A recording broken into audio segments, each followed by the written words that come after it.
biseauter tous ceux qui doivent être biseautés.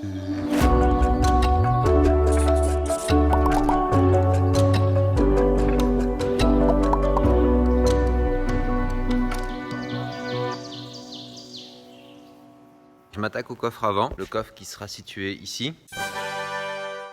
Hier, j'ai bien pris toutes les bonnes cotes sur la flèche de la remorque, les hauteurs de métal, où est-ce que moi j'arrive avec ma Tiny, la rouge ok qui dépasse, la poignée aussi, il faut que je puisse l'utiliser quand il y aura le coffre. Hier, je l'ai modélisé en essayant de trouver un équilibre entre j'utilise pas beaucoup de bois et en même temps je veux que ce soit structurel. La première chose que j'ai fait, c'est relever les dimensions de la remorque et je me suis fait un petit plan de tout ça. Et ensuite, j'ai réfléchi à quelle forme ça allait avoir et j'ai fait mon débit de bois. Hier, j'avais vraiment trop envie de commencer à débiter tout ça. J'avais fait un stage de survie où quand on parlait du feu, j'ai une citation que j'ai notée. Bien, c'est plus rapide que vite. Du coup, j'ai pris une bonne partie de la fin de la journée pour vraiment être sûr de comment je vais le construire et ensuite quantifier chaque longueur de bois, combien il en faut. Donc c'est ce que j'ai là. Je mesure, je coupe, je mesure, je coupe. J'essaye d'optimiser pour avoir le moins de chute possible. Comment je fais pour savoir quelle taille va faire mon montant de 95 par 45 si je le divise en deux? Ça, c'est mon montant. Il fait 95 dans sa plus grande longueur. Et ma lame, elle fait à peu près 2-3 mm. 95 moins 3, ça fait 92. Et ensuite, pour diviser 92 en deux parties égales, va diviser par 2, 46 mm. 4,6 cm. Donc je sais que je vais avoir une partie de 46 mm et une autre partie de 46 mm. Je le passe dans la scie sur table, là. Je passe mon repère à 4,6 cm. Et mon bois, il va passer là-dedans. Je fais toujours un petit test sur une chute pour être sûr. J'ai tout débité et surtout, tout est nomenclaturé. Avec un code qui permet de savoir où va chaque bois assez facilement. AM1, avant, montant 1. CHE, c'est chevron. CM2, côté, montant 2. CL1, côté, lisse 1. Voilà, comme ça je sais si c'est côté avant, arrière, enfin avant ou fond. J'ai appelé F. Là, je les ai tous coupés droit. En fait, il y en a beaucoup qui sont biseautés pour avoir la pente du toit. Là, je me suis pas embêté, j'ai tout coupé droit à la longueur la plus grande. Et maintenant, je vais pouvoir régler la scie avec mon angle de 18 degrés. J'ai pris la même pente que la toiture. Comme ça, dans ma tête, c'est pas trop compliqué. Donc, on réfléchit dans quel sens on va faire le biseau parce qu'en réalité, mon montant, il fait 46 par 45 mm. Comme ça, au sens de la pente. La longueur de mon montant là, elle est de la longueur maximale de mon poteau. Ça fait que ma lame, elle doit venir arriver à l'extrémité de mon poteau pour pas le raccourcir. Et ensuite faire mon petit angle. Comment je fais pour anticiper ce genre de découpe? Celle-là qui vient là-dessus. Donc elle est biseautée là, biseautée là. Je prends une perpendiculaire là, et je mesure donc sa plus grande longueur. Je l'appelle 419 max. Et voilà, donc ça c'est le montant que je coupe. Je coupe un montant de 419 mm. Et ensuite je viens, hop, mettre un coup de lame à 18 degrés. Et j'ai vérifié, je sais que je devais avoir de là à là 405 mm et c'est ce que j'ai. Mon coffre ressemble à ça, à différence près que ça et ça c'est parallèle, pas comme sur mon dessin qui est pas tout à fait juste. Et puis après là je vais avoir des chevrons et là je vais sûrement avoir des renforts aussi dans la dalle. Et j'ai d'autres montants, mais c'est la structure principale que je vais vous montrer. Là je vais faire cette partie là et cette partie là. Elles vont ressembler à ça en profil. Pour la pente du toit. Et ce que je voulais, c'est minimiser les chutes et le gaspillage de bois. Je les voulais assez épaisses parce qu'elles vont quand même supporter la toiture. Donc je voulais un peu plus épaisses que 46 par 45. Mais je les voulais pas non plus super grosses. Donc je me suis dit, je vais les prendre un montant de 120 et je vais le couper en deux avec ma scie sur la longueur, avec tout de suite un angle de 18 degrés.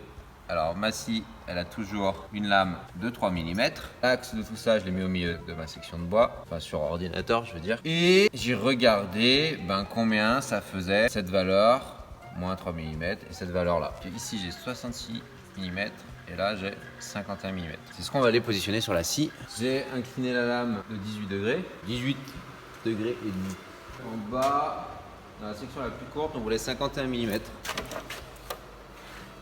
Je prends mon petit réglet.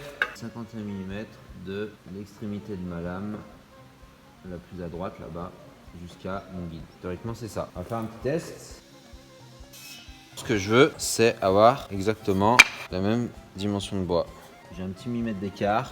Moi, ce que m'a appris aussi le projet de Tiny, ça me permet aussi de revenir pas mal sur mon perfectionnisme et l'exigence que j'ai sur mon travail. Du coup, là, j'accepte ce millimètre d'écart.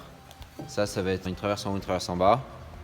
Ce millimètre d'écart, il va quasiment rien changer. Je risque même peut-être de l'accentuer en réglant la machine. Donc moi, je prends le parti là d'accepter ce petit jeu. Et voilà le travail. Ah, j'ai plein de poussière dans les yeux.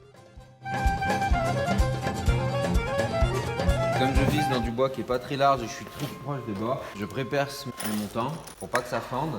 Toujours avec mes vis de 5 par 90. Si j'ai qu'une vis, celui-là, elle va servir de pivot et ce bois il va tourner. Donc là j'en mets 2. Et en haut par contre j'en mettrai qu'une.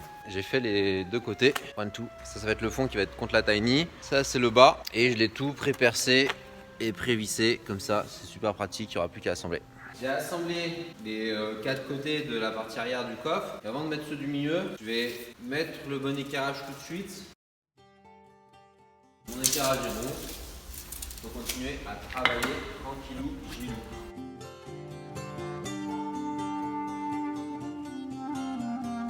En fait, l'espacement là est défini par les montants que je vais avoir derrière dans ma tiny. Parce que ça va être vissé dans les montants de l'ossature. J'ai assemblé les 4 morceaux de mur entre eux. Je les avais fait tenir avec des serre-joints. Je les avais mis très haut ou très bas. Il y avait déjà des vis. Je savais donc que j'allais pas visser là et que ça allait pas me gêner. La partie avant, elle est fixée avec la partie du côté là. Par 4 vis, 2 vis de 6 par 90 comme ça et 2 vis de 5 par 90. J'ai mis la tête à l'intérieur du coffre parce que si demain j'ai besoin de faire quelque chose avec cette vis, l'enlever, la modifier, la changer, j'en sais rien, je peux y avoir accès. Alors qu'après le coffre il sera entouré de pare-pluie. Si c'était vissé depuis l'extérieur, j'aurais plus accès à la tête de vis. En fait les vis de 90 faisaient pile poil la longueur. Donc pour éviter que ça dépasse, parce que la tête va rentrer un peu quand même dans le bois, pour éviter que ça dépasse et que ça abîme mon pare-pluie, je l'ai vissé en biais. Là j'ai fait au sol 2 renforts, comme 2 solives un peu, et des petites baguettes sur tous les côtés. Tout ça en fait laisse une hauteur de 18 mm entre là et là. Parce que là je viens de remettre un panneau d'OSB que je récupère chez les voisins de 18 mm, comme ça arrivera à fleur de cette ossature là, qui servira de profondeur en plus dans le caisson. Et j'ai vissé ça avec des vis de 4 par 60. Alors pour le fond du coffre, je voulais des panneaux très fins pour pas que ce soit lourd. En fait, c'est juste pour protéger, pour pas être contre le pare-pluie contre un pare-pluie. Je voulais du 3 mm, il n'y en a pas la Matériauthèque. Et en fait, Fred, construit à côté, il lui a resté des panneaux de 5 mm. J'ai mis une grande chute, j'ai tracé les contours, hop, j'ai découpé ce qui dépasse.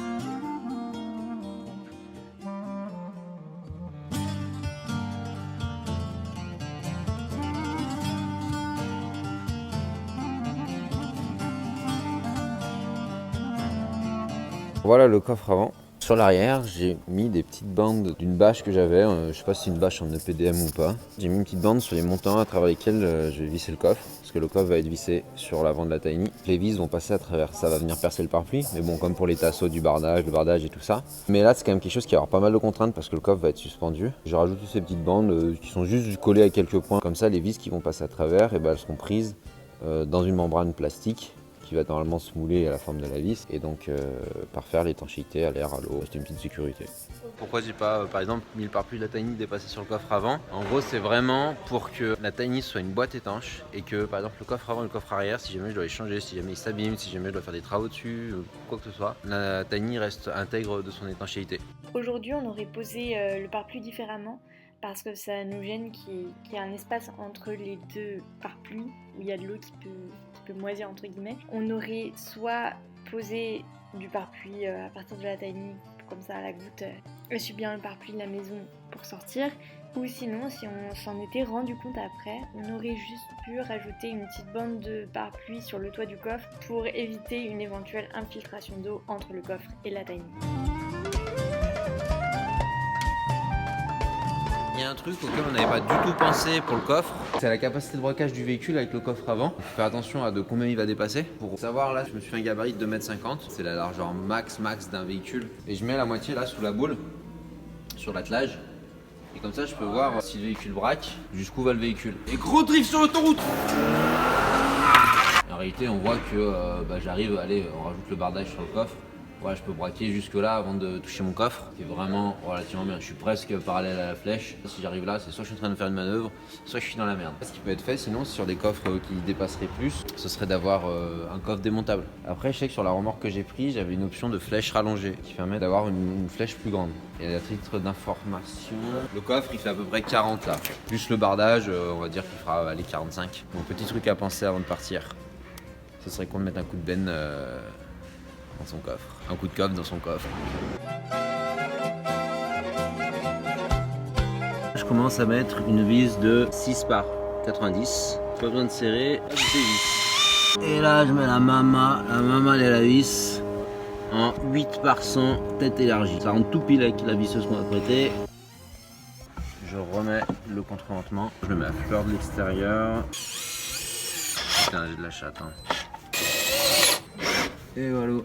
J'utilisais les sangles de camion là pour venir bien coller le coffre contre la Tiny, passant par les portes et par la fenêtre. Les vis à elles seules et puis la puissance de ma visseuse qui est pas ouf. Ça permettait pas forcément de venir bien plaquer le coffre. C'était nickel pour venir bien plaquer le coffre contre la Tiny et visser confortablement et être sûr que c'est bien posé. Crash test moment.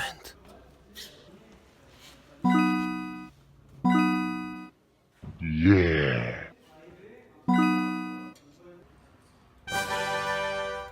Au début, je pensais faire poser le coffre sur la flèche. Sauf qu'en fait, la roue dépasse un peu en hauteur aussi, dépasse de la flèche. Je me suis dit, ok, je le surélève. La question, c'était de où est-ce que je le surélève.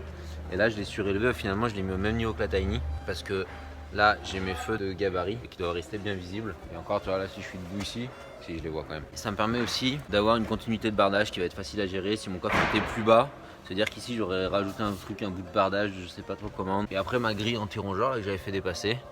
Bah ici elle ne sera pas utile mais pour l'instant je la coupe pas et là dessous je vais peut-être mettre une grille histoire d'être tranquille.